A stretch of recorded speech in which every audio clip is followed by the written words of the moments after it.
This is Breakfast with James Valentine on ABC Radio Sydney.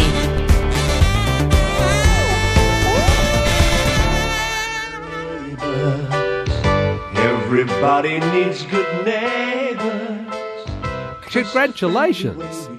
Yeah, it's I'm quite amazed. Never expect the unexpected, I guess. Yeah. Is this your highest international chart position ever? It certainly is, yes. Susie Darling was up there for a while in Canada, but I think that, yes, the beloved Neighbours theme has stood me in good stead. Yeah. It's at the age of 86 to be mixing it up with Adele and Ed Sheeran. It's quite something, you know. Yes, it's pretty good. It's pretty impressive. So bravo. It's absolutely terrific. I mean, in some ways, it's unfortunate, isn't it? It's probably coming off the back of the demise of Neighbours. Well, I think someone will pick it up. I really do. I think that being number one will help things along, just to some degree at least. Yeah. Well, it'll certainly reinforce still how popular it is in the UK. Yeah. They might reconsider. Exactly. And recently the BBC too did a special on Neighbours, which I was involved with. So, I mean, there's a fair bit of interest around it. So let's hope that it, for everybody, that it continues on. Yeah. The tune has meant a lot to you over the years? Yeah, well, it's something we put down very, very quickly. Unexpectedly, it was accepted immediately, and it was. I think for a year it was in the top 100 over there in the UK. So, it's done well for everybody. Tony Hatch, of course, who wrote it, and and I who recorded it, and Reg Grundy who put it to air. So we've done pretty good with that little tune. Yes, that's right. Well, it is a very nice tune. It's a very evocative piece. Yeah. And people have told me it's still the best version, so that's a nice compliment to have. There is, I could imagine no reason to do another version. Once there's the definitive, what else would you do? Well, I think it's been covered. I remember that Des O'Connor did a facsimile version over there at the time, and so I think one or two other versions have been released, but none to the success of the original. So that's rather nice.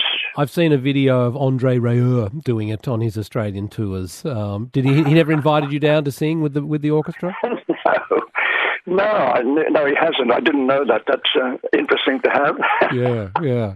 It's I mean, and at the time, this would have been one of a fairly typical job for you, I imagine. Here's a session. It's a TV theme. It's a thing called Neighbours. Exactly. We had careers going, and it was a submission along with a whole bunch of others, and Reg Grundy decided he liked that one the best and accepted it, and it was really just a demo. And we said, well, now we record it properly, and he said, no, I love the way it is. Yeah. Fortuitously, we went on. Yeah, and the composer Tony Hatch is perhaps a forgotten figure in Australian music. Tony Hatch and Jackie Trent were a big part of Australian life. Exactly, yeah. Yes, dear friends, and they lived not very far from me when I was living in Wahroonga.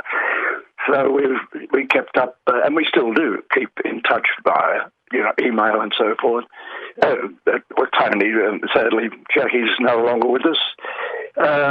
Great loss, but Tony's still there, and we contact each other. Yeah. What's life for you now, Barry Crocker? What are you up to? Oh, I'm retired. I'm 86, and I've been retired for a couple of years now, and I'm just enjoying retirement, I suppose. And watching a lot of the Olympics on television. It's pretty exciting. A couple of Aussies in there, and just generally doing little bits and pieces. I've written a second book, and I've got another project which I'm working on, which I won't say anything about because I don't want to muzz it. Yes. Well, I will look forward to you coming on and announcing that on ABC Radio Sydney Breakfast when that project, of course, comes to fruition. Thank you, James. Barry, thank you for some time, and congratulations again. Thank you again. This is Breakfast with James Valentine on ABC Radio Sydney.